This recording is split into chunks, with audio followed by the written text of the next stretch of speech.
So I went on a trip to Chicago this past weekend. And from Cleveland to Chicago, it's about a 5-hour trip.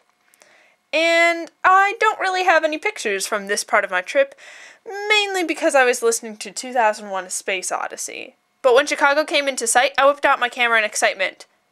And forgot that it was zoomed in so that you wouldn't really see my face. But I got a good picture of Sears Tower and an oddly placed McDonald's before I had to, again, put my camera down and resume my role as navigator.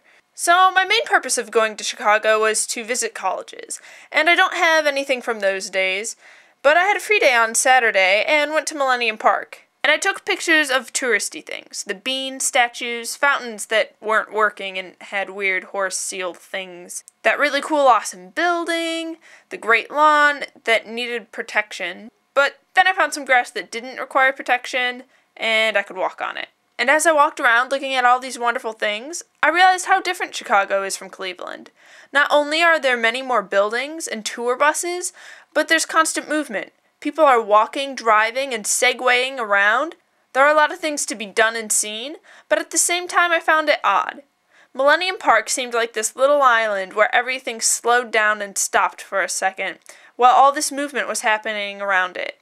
There was so much beauty around me, from the elegance of the old architecture to the sleekness of the new architecture, the way that the trees clashed with the city, how Lake Michigan was right next to this wonderful city, and it boggled my mind that people could just drive right by. Even the odd spray-painted trees that added a splash of color to the dreary early April landscape. It was all just so wonderful. I guess every city has its own unique vibe. It would be boring if they didn't. Chicago is awesome, and I would definitely love to live there. And then I went to the Field Museum for a college-y thing and took some pictures of dinosaurs, a giant bear thing, and a giant moose thing. And then I traveled 338 miles all the way back home and was really disappointed by the ending of 2001: A Space Odyssey.